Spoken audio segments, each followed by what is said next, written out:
Okay.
Kaya Kwaba, Kiri Yungan Nunda, Mandamang Yoranga Wadandi Buja. Hello, good to see you together on Wadandi country.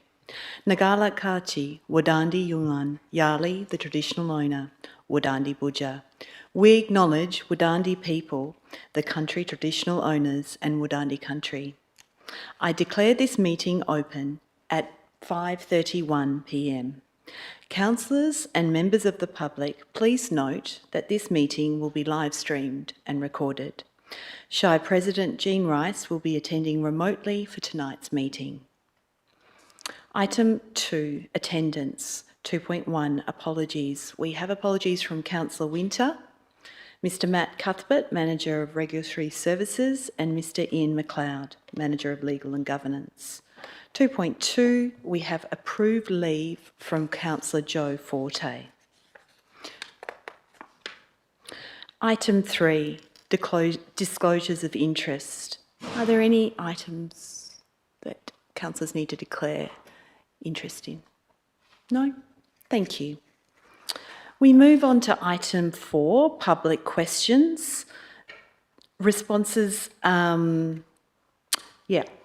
Item 4.1, response to previous published questions taken on notice. Responses to previous public questions taken on notice from the 28th of January OCM and General Electors meeting have been published in this month's agenda. They are on the screen in front of you.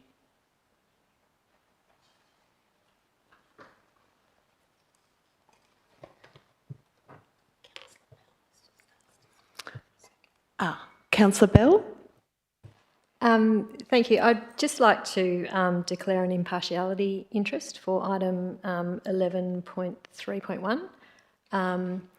And so that is to acknowledge that I've been a long-standing advocate for Quorum Up transport network upgrades. I helped establish the Quorum Up Road Safety Group, and I was previously the chair and committee member of the Parkwater Community Group. Thank you, Councillor Bell. We will put that in writing. Thank you. We move on to item 4.2, public question time. I call for any questions from the public gallery. Thank you, Mr Baxter. Would you like to come forward, please, and state your name and address? Good afternoon, my name is Scott Baxter and I'm from 274 Dennis Road in the Scott River. I've got 3 questions I'd like to ask. Question 1 is, will the council... Excuse me, Mr Baxter. Sorry, because we have a number of people coming forward for deputations today, there's a limit of 2 questions per person. So just to maybe condense your questions to 2, that would be wonderful. Thank you. Yeah, no worries, I'll prioritise those. So question 1 is, will the council formally advocate to the State WA Planning Commission for stronger minimum protections for residents and non-host landholders in renewable energy policy, particularly setbacks and enforceable noise limits, so rural communities aren't held to weaker amenity standards than urban or peri-urban areas? Thank you, Mr Baxter. To ensure we can give you a fulsome response, we'll take that on notice. Thank you. And to your second question? Yeah, question 2 is, once LPP 23 is adopted, what will the Shire actually do in practice when problems arise? Who will investigate complaints? What enforcement powers will the Shire use? And what happens if residents are clearly impacted by low frequency noise, tonality, amplitude modulation, even though the proponent says that the modelling shows compliance? This is a common issue with large wind projects where approvals rely heavily on desktop modelling rather than real-world operational data.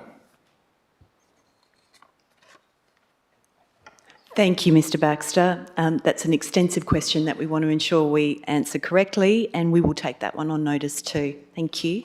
Thank you.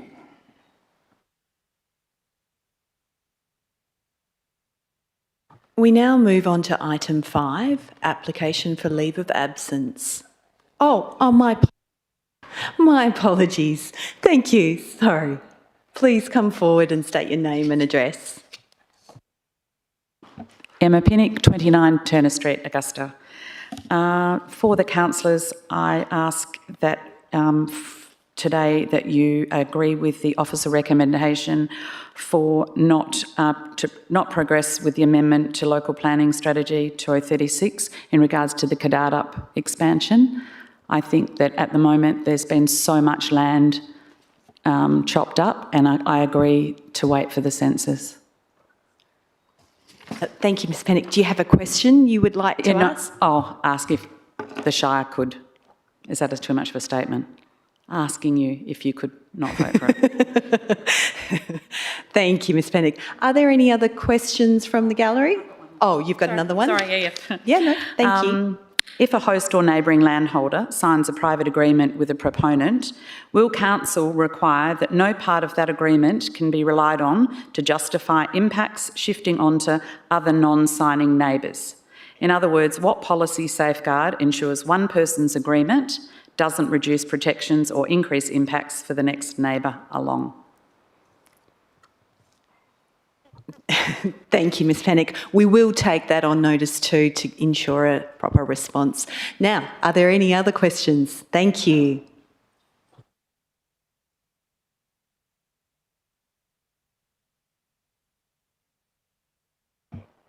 That'll be me. Okay, Maxine Petty, and I'm from 20 Hardy Street, Augusta. Last year, about this time, Nick was kind enough to give us a letter of support to go and seek funding for remodelling of a skate park in Augusta.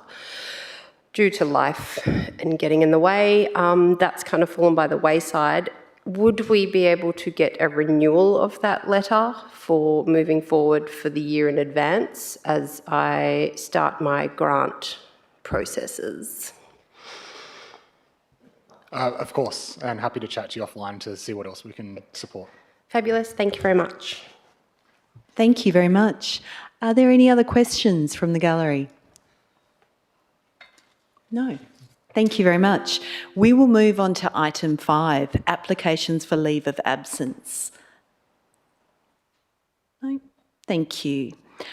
Item 6, confirmation of minutes from the previous meeting, ordinary council meeting on the 28th of January 2026. Councillors, do I have anyone who would like to move that? Councillor Boland.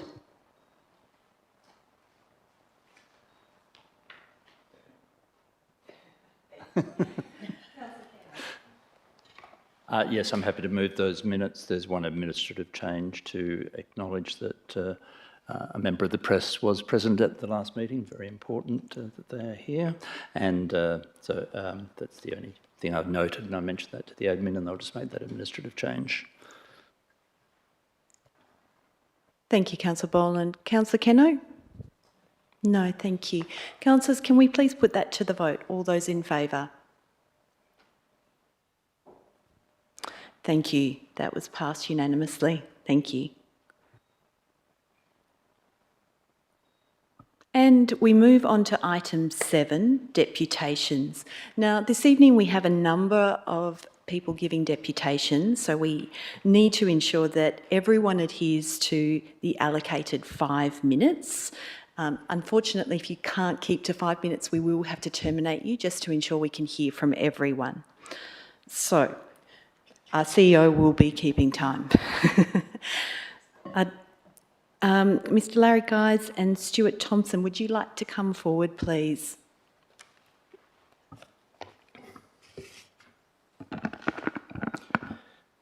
Good evening, councillors, staff and members of the public. I'm Larry Guys and this is Stuart Thompson. This deputation concerns item 11.2.1, Amendment 1 to Local Planning Strategy 2036. Stuart is from Priority Management, whose project managed several quality land development estates in the Shire, including the Ridge of Hamlin Bay and Kadadup Heights. Prior to working as a planning consultant, I was regional manager of the Department of Planning, during which I was principal author of the WAPC's State Planning Policy 6.1 Lewin Naturalist Ridge. Can I please ask that you refer to page 15 in the agenda, where Figure 4 has the title Existing and Proposed LPS 2036 Map.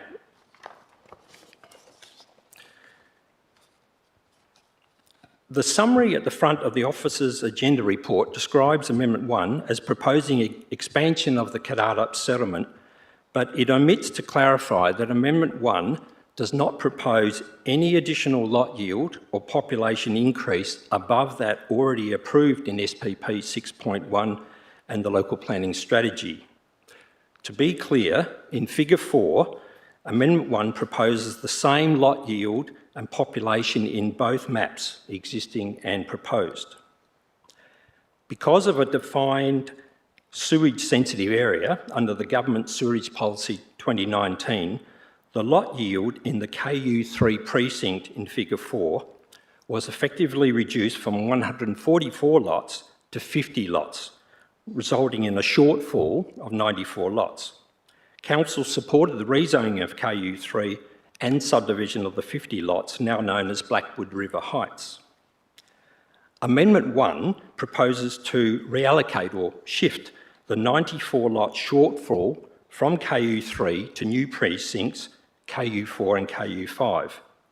This is justified to ensure an adequate land supply and to provide for a permanent population sufficient to support viability of community services and commercial businesses, as it has in Witchcliffe.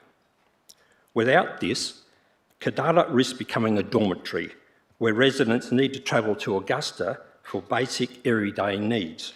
This would be contrary to sustainability principles in the adopted planning framework. The officer's report recommends that Council not initiate the amendment, but instead wait for the results of the 2026 census, when the need or otherwise to review the local planning strategy will be undertaken. With respect, we consider this delay is unnecessary and unfair. In 2018, when the strategy was being prepared, the lot demand and population growth in Kadarup were very low, only a handful of lots per year. Consequently, the strategy estimated that by 2036, Kadarup would need to accommodate only 40 new residents, or some 18 lots. Since then, strong demand for the range of lot sizes at more affordable price points has resulted in approximately 140 lots being developed and sold in Kadarup Heights, with many new homes completed, commenced or approved. Pre-sales at Blackwood River Heights have also been strong, indicating that all 50 lots will be developed and sold within the next 18 months. There is no need to wait for the 2026 results to confirm that the modest growth estimates in the local planning strategy with respect to Kadarup are outdated. Rather, we're asking Council to be proactive in initiating an amendment that sensibly reallocates the 94 lot shortfall with the same overall lot yield and population limits. In conclusion, we are shifting 94 lots from one part of the village to another. We are not increasing the lot and population yield over and above that which Council has explicitly approved in the local planning strategy. We are providing affordable rural residential lots for which there is demonstrated demand in a time of housing crisis. Lot prices at Kadarup have increased 10% in the last 3 months on the back of a perceived shortfall of lots. This proposal is not strategic, and in our view, Council does not need to wait for updated census information to make a rational decision. And therefore, and finally, we are not asking for an approval. We are asking Council to initiate a formal advertising and assessment process so matters can be properly evaluated. Thank you. Thank you very much, Mr Geis. Thank you. Members of Council, are there any questions? No. Thank you very much. Right, we'll consider that. Could we please have Mr Scott Baxter next? And if you could state your name and address, please, Mr Baxter.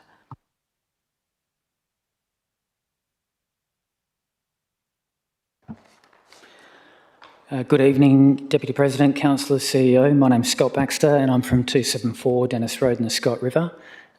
Before I start, could I just ask that my deputation, could it be minuted if I supply a copy to admin? Thank you. I emailed you all yesterday, so I won't go into detail on all the points that I raised in yesterday's email, but I would like to follow up and reinforce the point that I believe that the draft renewable energy policy has some weak points and requires amending, or preferably deferment, until thorough evaluation can be completed and the key clauses strengthened. Remembering that the decisions that you make tonight on this policy won't just guide one proposal, it sets the rules for how large-scale renewable energy facilities are assessed across our Shire for years to come. I want it to be clear that this is an argument against renewable energy. It's an argument for standards that actually work, standards that reduce conflict, reduce risk, and make compliance possible in real-world scenarios. Modern wind turbines are now 250 metres plus, and that's not a farm shed or a piece of infrastructure. It's an industrial development in a rural and coastal landscape. And in our Shire, we don't have endless paddocks. We have small land titles and close neighbours. And if the setbacks are weak and the noise framework is vague, people can't distance themselves safely from the impact. They're stuck with it, and so is the Shire. And that's the key point tonight. The Shire will be on the front line of compliance and complaints once these projects are operating. If LPP 23 leaves weak and open-ended clauses, they will become years of conflict, enforcement pressure, and neighbour versus neighbour division. I'd like to read a little snippet from the very well-written WA Farmers submission to the State Renewable Energy Policy, and they paint the picture perfectly. And they say, comparable jurisdictions in Europe and North America impose materially higher standards. The greater the intrusion, the tighter the regulation, and the draft code inverts that principle. And in our case here locally, the Shire's LPP 23 is a backward step in protecting the community from unsuitable industrial infrastructure. We had better protections in place 20 years ago when the turbines were 1/3 the size. Why aren't we protecting our community? Why isn't the Shire siding with its people and advocating for greater protection? That principle matters here. Bigger turbines means bigger external impacts. The rule shouldn't get looser as the scale gets bigger. They also make a point that should land with every councillor here tonight. There is no legal or practical justification for imposing weaker amenity standards on rural landholders than would be tolerated in urban or peri-urban contexts. So my request tonight is pretty straightforward, that we either adopt LPP 23 only if the targeted amendments that were sent through and already circulated, or I believe that we should defer the item to allow those amendments to be properly considered and moved. This project will exceed over $500 million, and that's double and triple that of the Narrabeen and Smiths Beach developments earmarked for our region. This project is significant and deserves the utmost attention to preserve our community's health, amenity and future. And I want to underline two of the non-negotiables because they are the difference between a policy that works and a policy that creates a mess. Number one is that the setbacks that protect non-host landholders. Setbacks must protect non-host neighbours, including future dwelling rights under the planning scheme. Approval should not rely on private negotiated agreements to waive protections, because that becomes pressure and then it becomes uneven outcomes. And the policy has to stand on its own. And the other one, number two, is the noise compliance that's enforceable. Noise compliance must include independent verification, not just desktop modelling, plus clear treatment of low frequency noise and special audible characteristics, and the enforceable triggers when an exceedance occurs. If it's vague, the Shire will inherit the dispute. And if it's clear, everybody knows the rules and compliance is measurable. Councillors, tonight is your chance to lock in a planning framework that is predictable, enforceable and fair for proponents and for the people who live here. So again, please only adopt LPP 23 with the amendments or defer for proper consideration. The Shire is the compliance authority on the ground, and you need a policy that is crystal clear, not one that leaves you holding the problem later. Thank you so much, Mr Baxter. Thank you. Councillors, do you have any questions for Mr Baxter? No. Thank you very much. Thank you. I now call on Ms Pam Townsend, please. If you could come forward and state your name and address.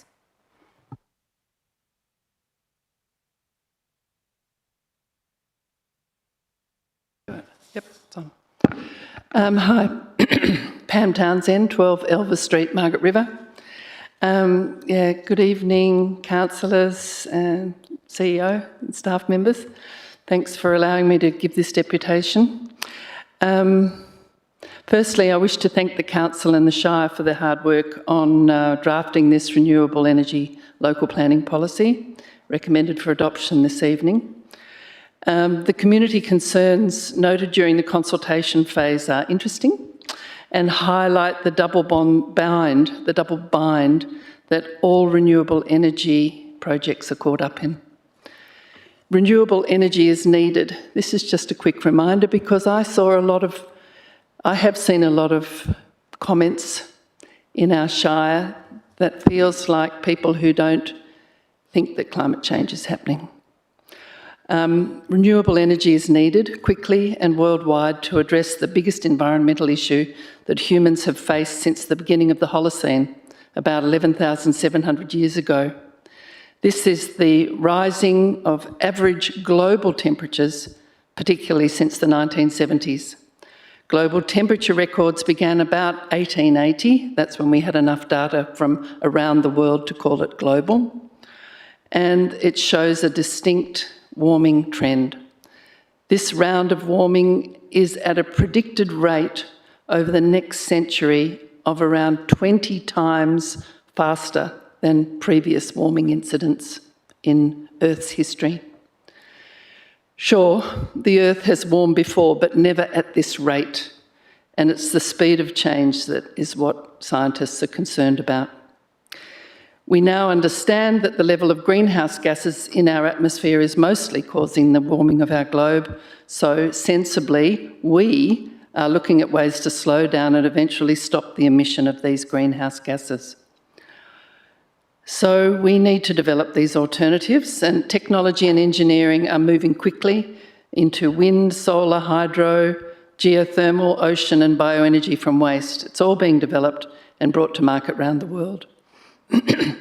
Our Shire has been a leader in WA, discussing and consulting with the local community about climate change and what we can do locally as a Shire organisation, what our local community members can do to mitigate climate change. We held a Community Climate Action Summit in May 2019 with 130 locals working on a local climate action plan. And the invitation to attend that summit was from across the entire Shire. So they were self-selected people that came. It's significant that the major concerns coming up from the community and the policy feedback are environmental concerns. And this brings us back to the double bind of renewables. To mitigate the biggest environmental problem that has faced humans in the last 11,000 years, we will affect the natural environment. No matter what humans do, there's an environmental cost. The community consultation on this policy has got locals really thinking about what the consequences could be of having any sort of large-scale renewable energy project in our Shire. Naturally, most respondents are thinking of the current proposal for a wind farm in the Scott River area, and I understand that people who live near this large infrastructure project have a different experience of it from people who live at a distance. But this policy is designed to address the future possibilities of any renewable energy project in our Shire, not just the current wind farm proposal. The community feedback about possible environmental effects has been listened to and responded to by the Shire officers. I understand that there are a lot more changes wanted by certain sectors of our community, and that's very interesting. I'm sure you're looking at all those one by one. And there's also the state government policy on the way, and so All policies have to be independent and precautionary. Improvements in designing and constructing large-scale projects are moving very quickly and taking into account all the research that's happening around how to protect wildlife populations, especially birds and bat species.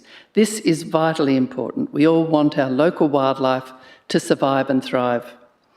This policy will guide the Shire as large-scale renewable energy facilities are proposed in the future. We don't know what's coming at us. And this document means that local conditions and local community sentiment will be considered for future projects. And I'm very pleased about the way that you have responded to the local community concerns. Thank you. Thank you, Ms Townsend. Councillors, do you have any questions for Ms Townsend? Thank you very much. I'd now like to call Erin Hutton before us, if she's here.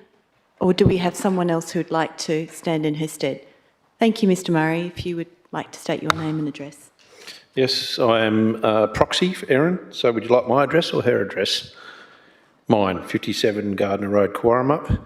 Hers, for the record, is 404 Sebs Road, Forest Grove. I've not read this, so please excuse me as I read through. This is on draft renewable energy policy, structural safeguards. Good evening, councillors. Thank you for the opportunity to speak. I want to begin by acknowledging the Shire's clear intent to support renewable energy transition and climate mitigation.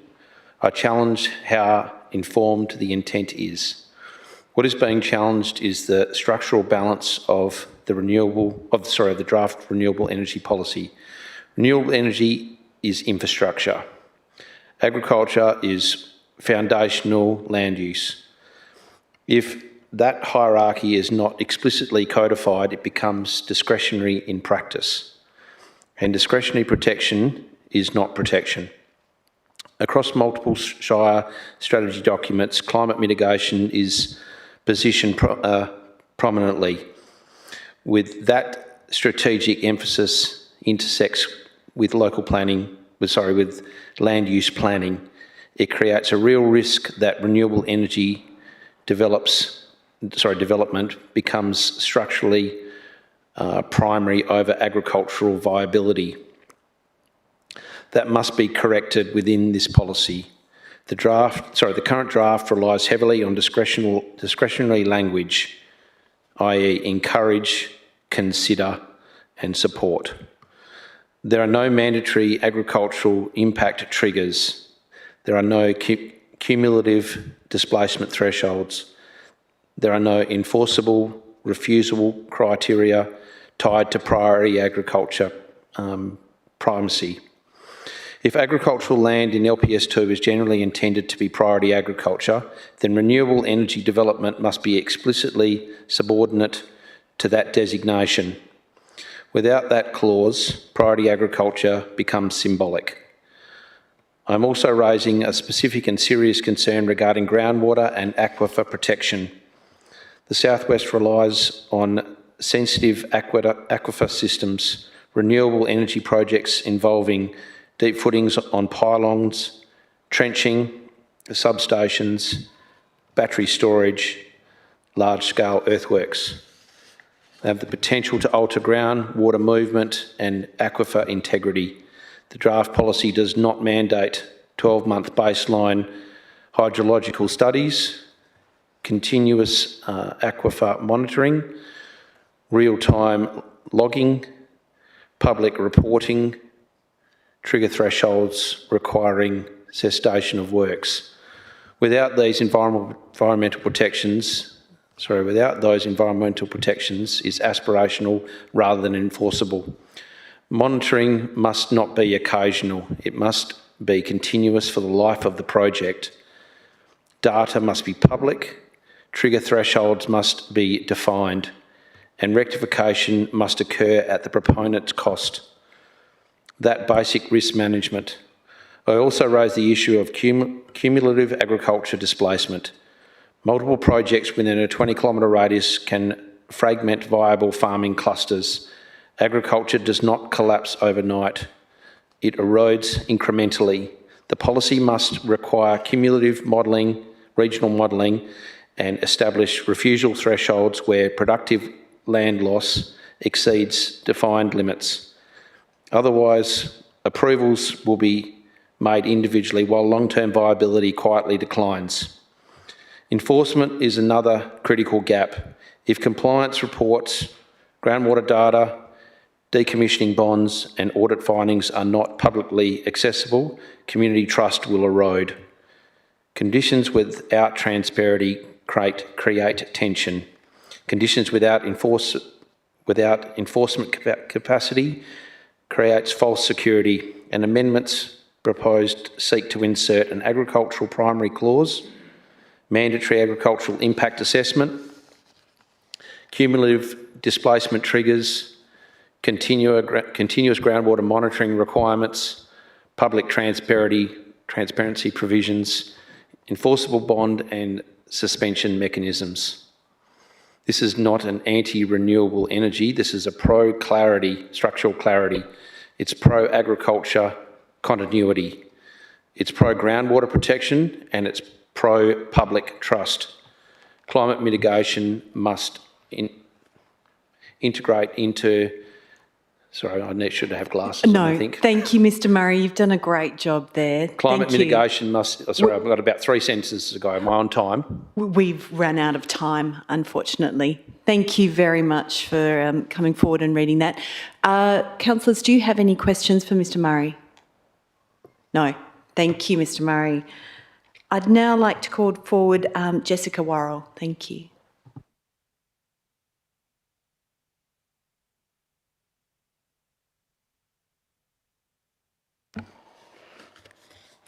Good evening, councillors, CEO and staff members.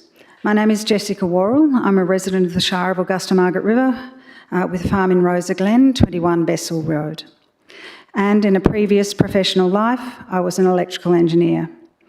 I'm currently chair of Augusta Margaret River Clean Community Energy, a not-for-profit community organisation established in 2016 and registered as an incorporated association in 2017 with the aim to reduce carbon emissions in the Augusta Margaret River region. As per the Constitution, a key object of our association is encouraging renewable and energy-efficient facilities to set up in the Augusta Margaret River Shire by undertaking feasibility studies for operating renewable energy facilities, including an anaerobic digester to produce energy and other co-products from dairy waste. With reference to the draft Local Planning Policy 23, I'm pleased to see that the Shire has updated its previous March 2021 Renewable Energy Systems Policy to this large-scale renewable energy facilities policy of February 2026. It is vital that the Shire remains informed regarding the use of renewables as these technologies mature and the capacity of these facilities increase. It is important that with respect to these facilities, the Shire provides policy guidance on relevant local matters and addresses any regulatory gaps until formal state government policies or guidelines are in place. Such local policy guidance provides essential clarity in the planning of any future large-scale renewable facilities within our Shire. The use of renewables is imperative to address climate change and ensure sustainable growth, together with the long-term health of our Shire, our country and our world. In incorporating feedback on this draft policy, issued for comment in November, the Shire has focused on relevance in delivering good policy, one that is both sensible and achievable. I commend the Shire on this policy and look forward to seeing regular updates to it as the state-level guidance is progressively issued. Thank you. Thank you, Ms Worrell. Councillors, do you have any questions? No. Thank you very much. I now call forward Dion Harrington. Thank you. Just state your name and address, please. Madam President, councillors, I'm Marjorie Busby from 41 Courtney Road, Courtney, and I'm making this deputation on behalf of Dion Harrington of 148 Beck Road, Courtney, who can't be here today. I speak on behalf of 36 landowners in Scott River, Courtney and Linnott. The recommended amendments were circulated to councillors yesterday and acknowledged by the Director, Sustainable Development and Infrastructure Services. I have a copy here to table. We wish to make it clear at the outset that these amendments are not designed to prevent renewable energy. They're designed to ensure that where large-scale renewable energy proceeds in the Shire, it does so within a framework that is clear, defensible, proportionate and protective of rural land capability and community interests. Number one, cumulative impact and landscape capacity. The current draft tends to assess impacts in isolation, noise, visual, hydrology, bushfire. However, large-scale renewable energy facilities, like wind farms, can generate overlapping acoustic, visual, hydraulical, lighting and bushfire envelopes.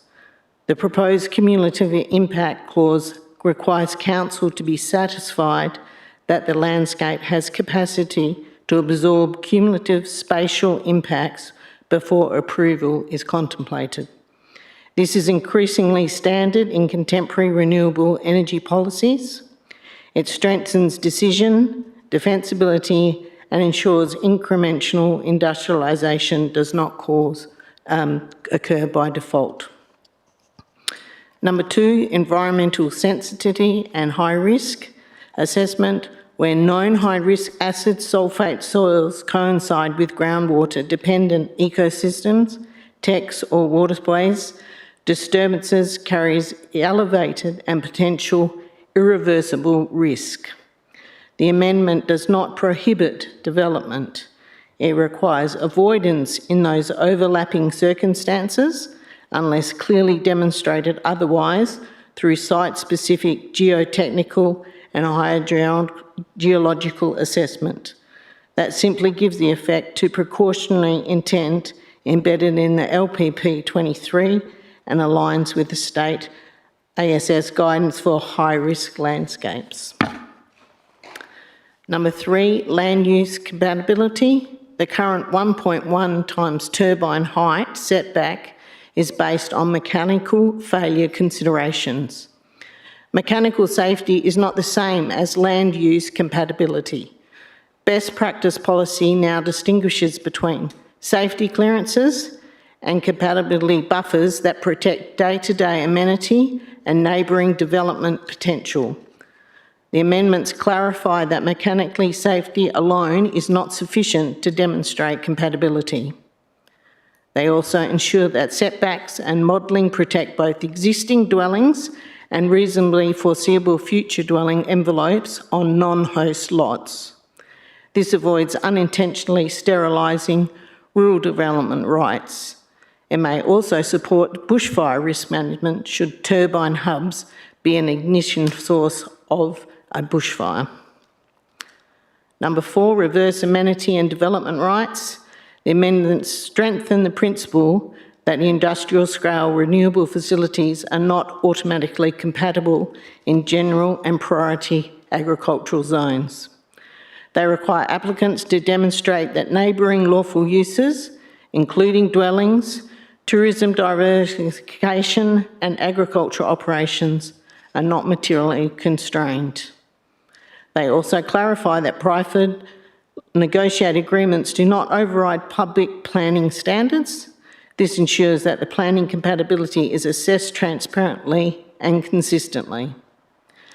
Number five, nighttime environment, visual impact and scale. The amendments strengthen alignment with the WA position statement on dark sky and astrotourism by requiring clear assessment and minimising of aviation lighting and cumulative sky glow. They also introduce explicit cumulative shadow flicker limits, require cumulative visual impact assessment, recognise turbine height over 200 metres as a scale threshold requiring precaution, require proportionate assessment of landscape corridors and significant views. This does not prohibit tall turbines. It ensures that increased scale is mapped by proportionate assessment. Number 6, noise accountability and post-construction. Thank you, Mrs Busby. Sorry, we've run out of time. Okay, that's fine. Thank you very much for your presentation. Councillors, do you have any questions? No. Thank you very much for your presentation. To table those, do I give those to you now? Yeah, that would be lovely. Thank you. We now move to item 8, petitions. Are there any petitions from the public gallery?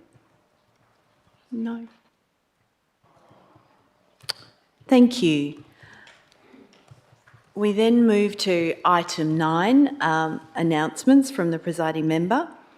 Well, the prolific flowering of the marri trees across our shire signals the arrival of Bunuroo, the hottest and driest part of the year in the Noongar calendar.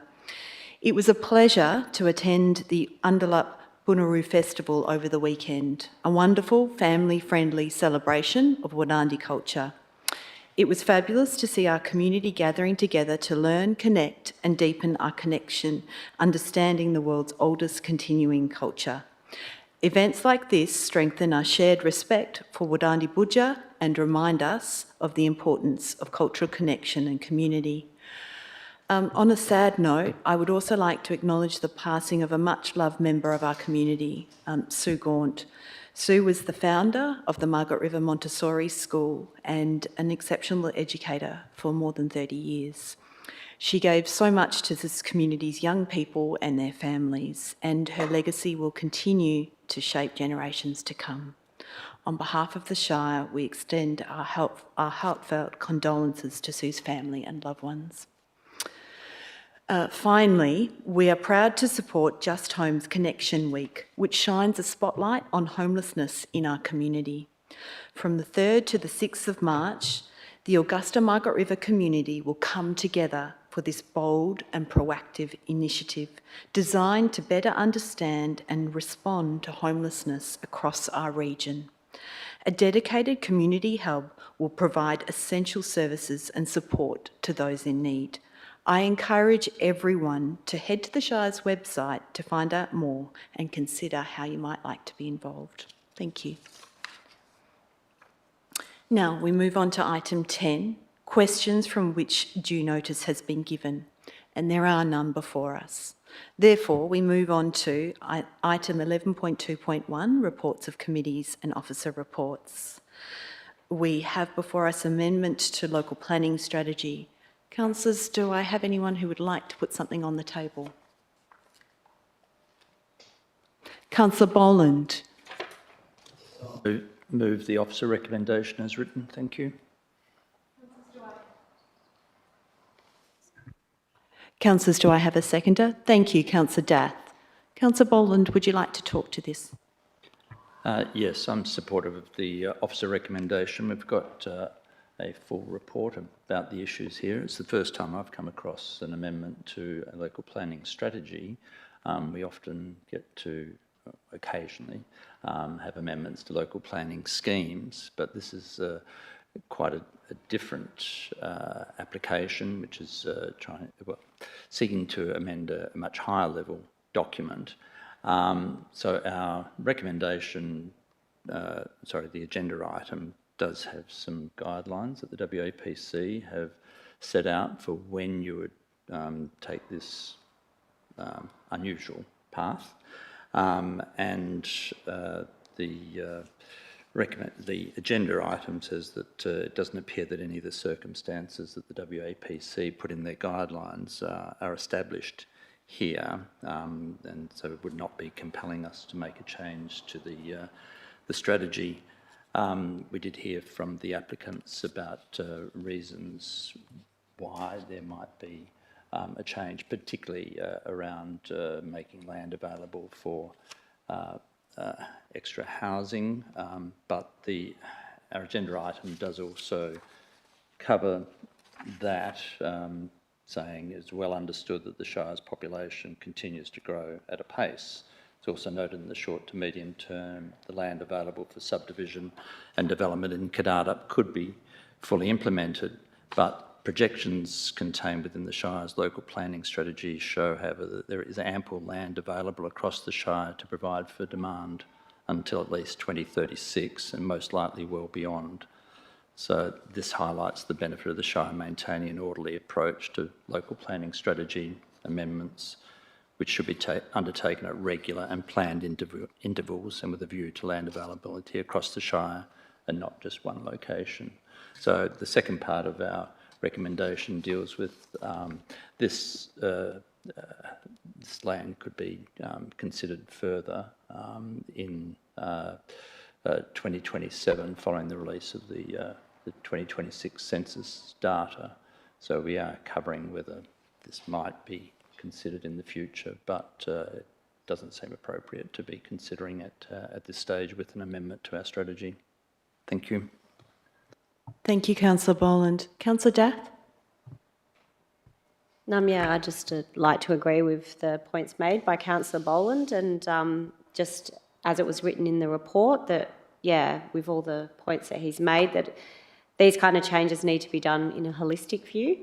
Like, we're actually dealing with a lot of issues in our hamlets, in our Shire at the moment, where, you know, the population is growing at such a fast rate that we're having infrastructure restraints and we're having a lot of issues with traffic management.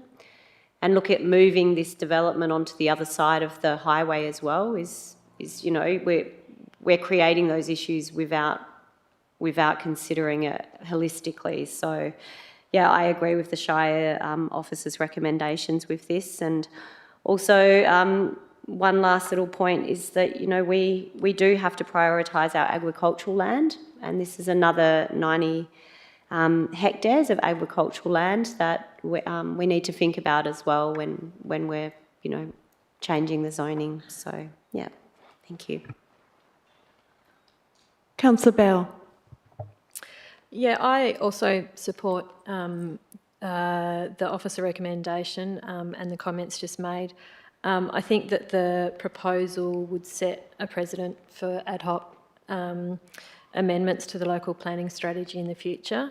That'd undermine the strategic nature of the document and our ability to plan strategically and manage growth responsibly into the future. So, yeah, I thank officers for their really detailed and well thought out report and recommendations. Well, thank you. Finally, I must say I concur with my fellow councillors.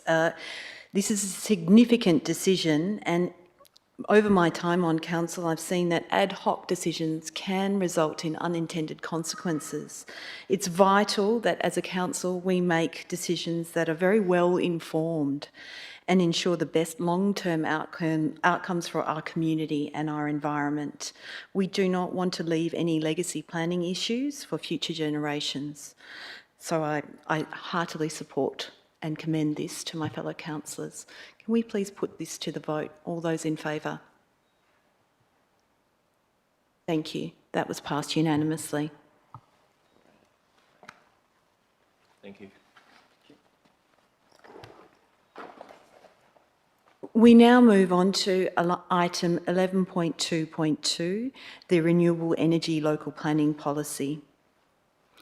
Councillors, do I have anyone who would like to put forward a motion? Thank you, Councillor Keno. To move a procedural motion. I'd like to move that this motion is deferred and presented to Council at the March 25th Ordinary Council meeting or earlier if available. Sorry, councillors, do we have a seconder for this motion? Thank you, Councillor Bell. As this is a procedural motion, we're not able to enter into debate, so we will just take a vote. Councillor Keno, my apologies, you may speak to this. So do you want my reason for that first, or? Yes. Yeah. So the reason is to provide an opportunity to consider in detail the issues and additional information presented to Council by the public following the preparation of the Council agenda item. And may I speak to that briefly? Yeah. I want to acknowledge the significant work that's gone into drafting this policy, from the officers to the community input. Renewable energy is undeniably a part of our future. And as a Shire, we've long positioned ourselves as environment first. However, we must ensure that in pursuing net zero targets, we do not sacrifice the very things we've spent decades protecting: our agricultural land, biodiversity, natural beauty and rural character. This policy is not about stopping renewables. It's about equipping ourselves with the tools to defend our region, its environment and unique conditions. This policy provides a foundation, but the real question is it enough? Tonight we've heard from the community, and over the past few days we've been presented with several potential amendments. In lieu of this, and in an effort to carefully consider all the additional information, I request councillors support the motion to defer so that we can further consider in detail the issues and additional information presented to the council by public, and I think I've doubled up there, following the preparation of the agenda item. Thank you. Thank you, Councillor Kenno. We will now put that to the vote. All councillors in favour? Thank you. That was unanimously passed. We now move on to item 11.2.3, Turner Street Jetty, the detailed design, outcomes and procurement decision. Yeah, I'd just like to hand over to our CEO, please. Councillors and for members of the public, a report from the Your Say survey was not uploaded to the website due to an administrative error, but it will be posted to our website after this meeting. Thank you very much. Councillors, do I have anyone who would like to put this on the table? Thank you, Councillor Dath. I'll just move the Shire's officer's recommendation as written. Thank you. Do I have a seconder? Thank you, Councillor Kenno. Councillor Dath. Yeah, I'd just like to thank everyone for their work to get to this point. There's been a lot of community involvement and a record number of submissions coming back from the community consultation. It's all here. It's a great read. Yeah, and reading through the submissions, it's very clear that the community want this replaced and as soon as possible. But it's also a lot of ratepayer money. So I was happy to read that the Shire Administrator report, while saying that its estimated cost will be estimated is still $660,000, that during the procurement process, alternative responses will be encouraged to be sought to reduce costs where possible. Because when I was reading through a lot of the comments here, it was clear that the community also felt this way. They do want it replaced, but they do understand that's a significant amount of money for ratepayers.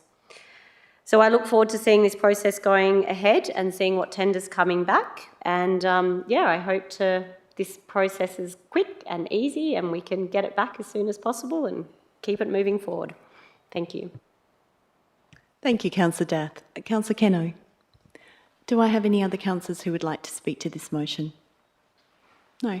I'd just like to take note that I think this ended up being an excellent example of community engagement. The importance of Turner Street Jetty, how it was recognised as an iconic and historic item that's so important to Augusta.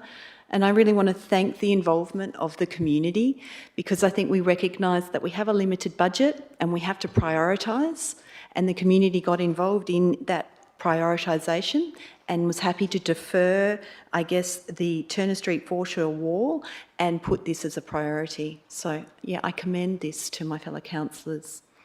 Would we like to put this to the vote? All those in favour, please. Thank you. That was passed unanimously.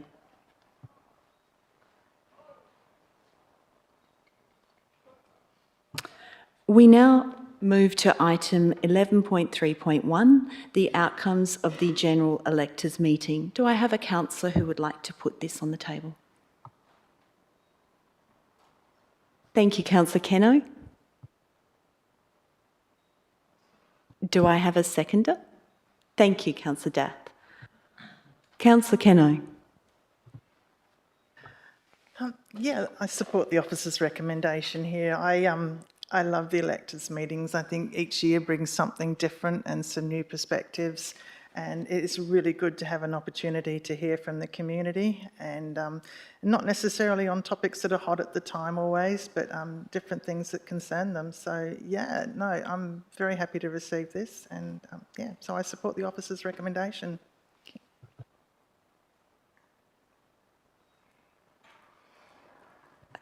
Councillor Daff? No?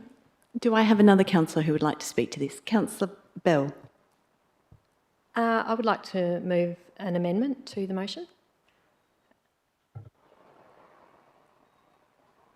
Thank you. Would you like to read out your amendment for us? Yeah. I would like to move the motion that Council acknowledges the significance of the growing road safety and congestion issues in Coiramup and evaluates solutions through the Coiramup Precinct Plan process in accordance with best practice and urban design in transport planning. Identify actions that progress road safety upgrades along Bustle Highway, such as the relocation of the children's crossing for consideration as part of the 2026-2027 budget process and operational processes as they arise. And this is to be included in the precinct plan report to be presented to Council at the March Ordinary Council meeting. And advocates for speed radar signs at the entrance to the Coiramup Town Centre. Thank you, Councillor Bell. Do I have a councillor who would like to second this? Thank you, Councillor Keno. Councillor Bell, would you like to speak to this? Yes, Councillor Boland? To clarify what we're actually amending here. Yeah. We're just dealing with like the things from the annual electors meeting were divided into various aspects. Are we dealing just with the Coiramup precinct plan issue at the moment? Yes, okay, thank you. So is that on page 50?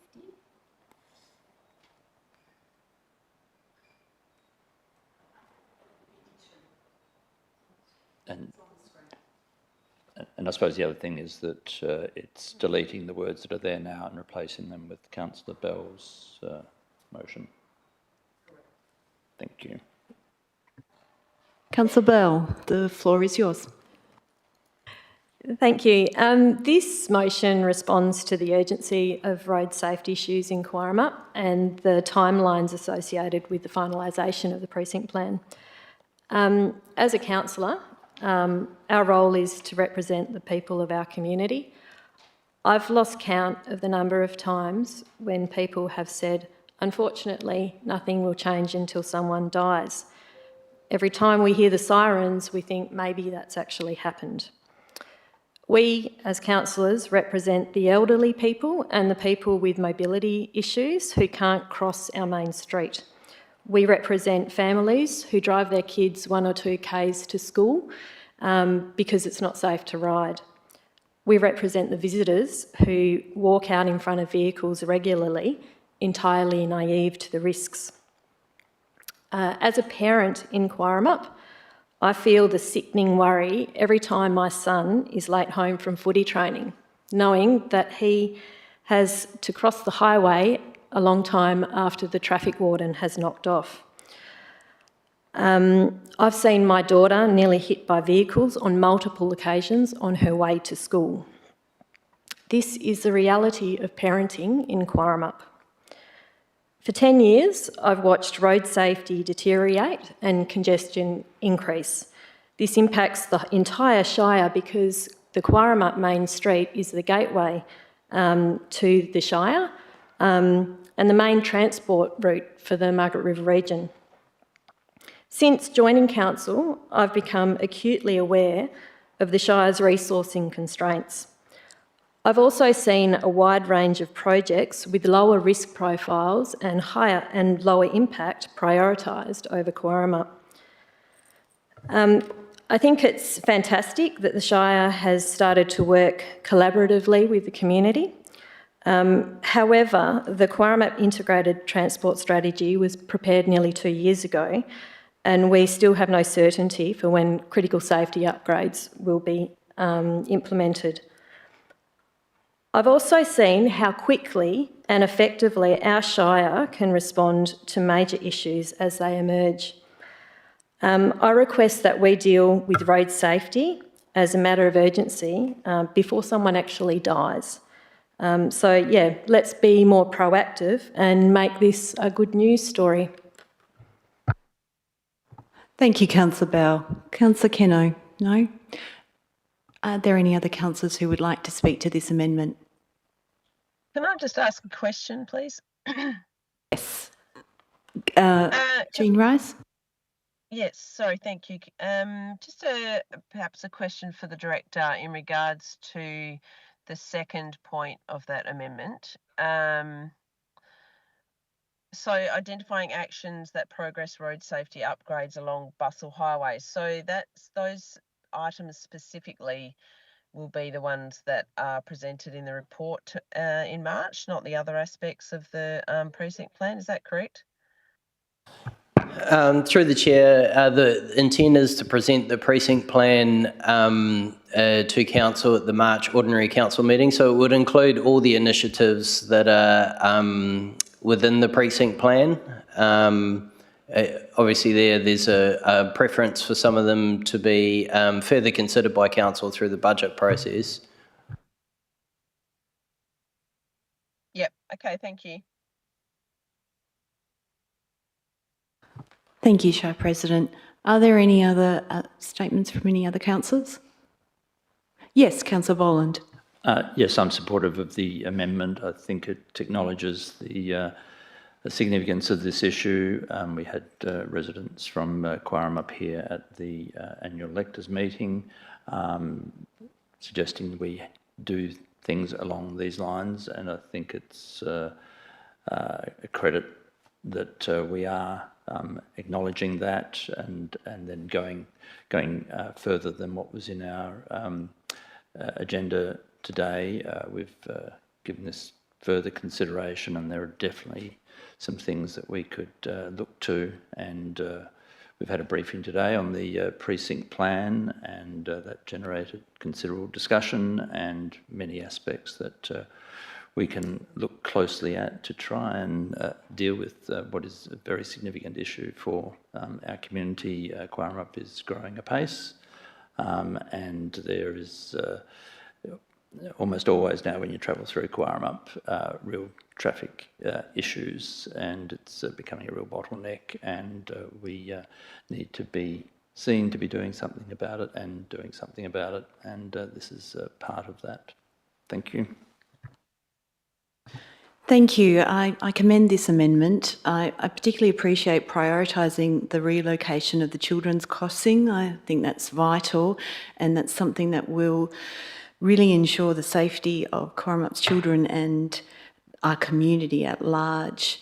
And if we consider it as part of our budget process, it ensures that it can perhaps happen sooner rather than later. And particularly keen to advocate for speed radar signs at the entrance of Quaramap. I think it's ridiculous that at Waverley Road it is not 40 kilometres an hour, main roads. Anyway, let's put that to the vote, councillors. All those in favour? Thank you. That's passed unanimously. Now we add that to the substantial motion, which is before us on the screen. So that was all of the motions that were put forward as part of the outcomes of the general electors meeting.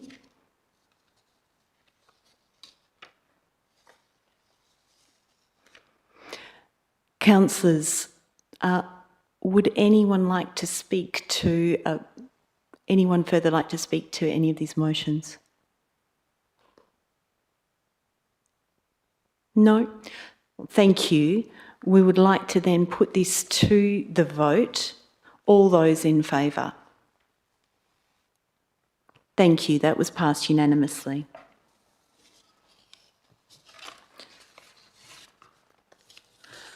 We now move on to item 11.3.2, the 2025-26 budget review.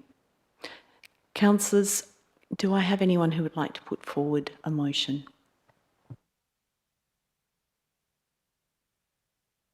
Thank you, Councillor Boland.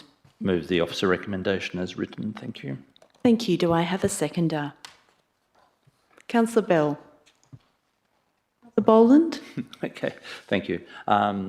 No, we've got a full report there, and it's part of the usual process of the pluses and minuses that are happening during a year. And we've done our review, and we've come up with some amendments to the annual budget.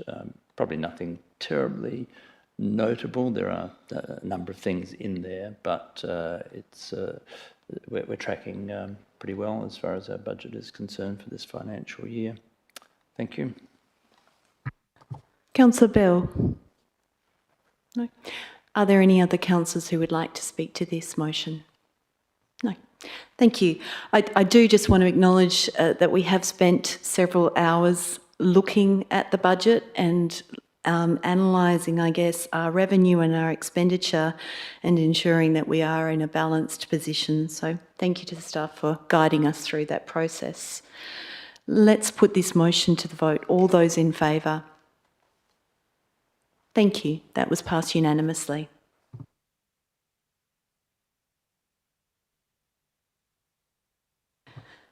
We now move on to item 11.3.3, the long-term financial plan. Councillors, thank you. Councillor Dath and Councillor Keno. Councillor Dath. I'll move as the Shire officer's recommendation. Councillor Dath, would you like to speak to this motion? Yes, thank you. Yeah, this was a slightly sobering read. It was a very good reminder that we have to be constantly vigilant and make very sound financial decisions. Those forward projections of like a minimum of 6.5 increase in revenue each year is, quite daunting. Like, we are getting increased in rates with more people having, paying rates on properties, but it still means we will have to make significant rate increases each year.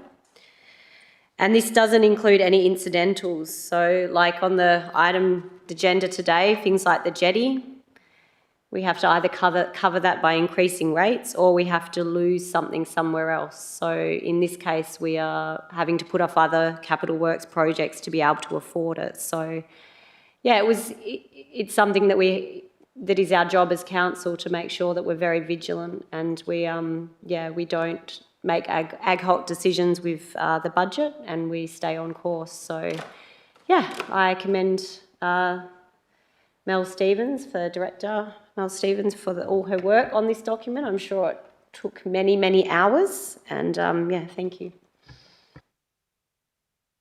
Thank you, Councillor Dath. Councillor Keno. Yeah, the officer's recommendation, like one little sentence, it's hardly all the work that's gone into this and the planning and the thought. It's just unbelievable that one little sentence just doesn't quite cut it. I guess this is always a hope that we've got it right. And I know that if we think back pre-COVID, we could not have possibly foreseen the growth and the changes that we've had in the last few years. So there's always the unknown aspect around this, but I really do appreciate the time and effort that's gone into this and the forward planning and thought. So it gives us at least a bit of a guide into which direction we're heading, and hopefully we can stay on track. Thank you. Thank you, Councillor Keno. Are there any other councillors who'd like to speak to this motion? Councillor Boland.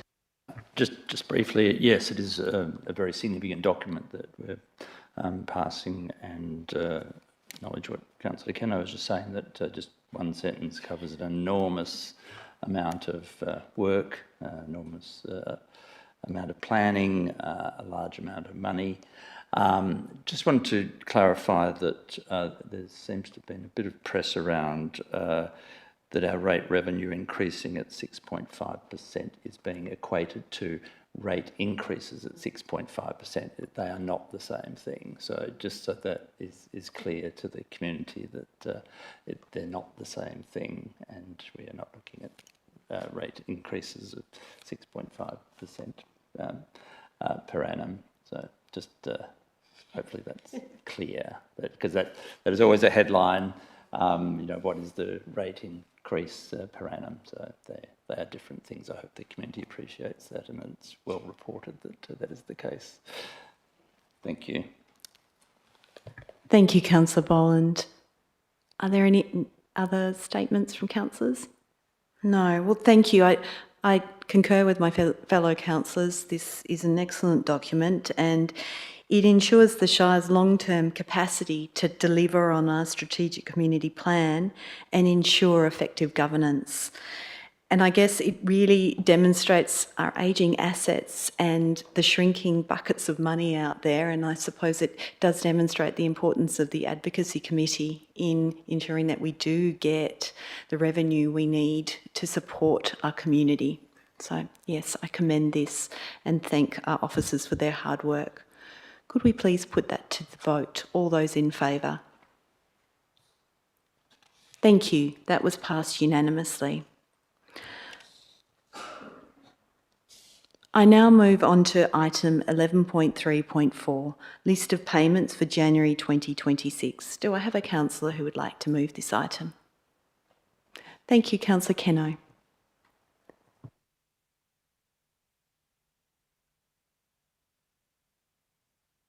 And Councillor Boland, you're a seconder. Councillor Keno? No. Councillor Boland? No. Thank you. Could we please put this to vote? All those in favour?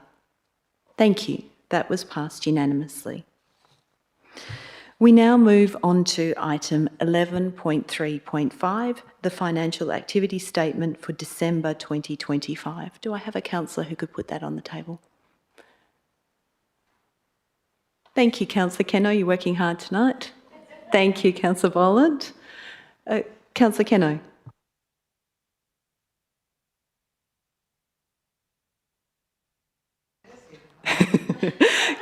Councillor Boland. Thank you. Councillors, let's put that one to the vote. All those in favour? Thank you. That means we now move to item 12, motions from members of which previous notice has been given, and there are none before us this evening. So we now move on to item 13, motions for consideration at next meeting. Councillors, do we have any motions for the next meeting? No, we have none before us. We move to item 14, new business of an urgent nature. And we don't have any this evening. Item 15, confidential business. We have none before us. Therefore, we move to item 16, the closure of the meeting. I'd like to thank members of the public and the press. Thank you. It's wonderful to have you here this evening, and thank you to those who are listening tonight as well. It's wonderful to have everyone participating. Thank you very much for attending.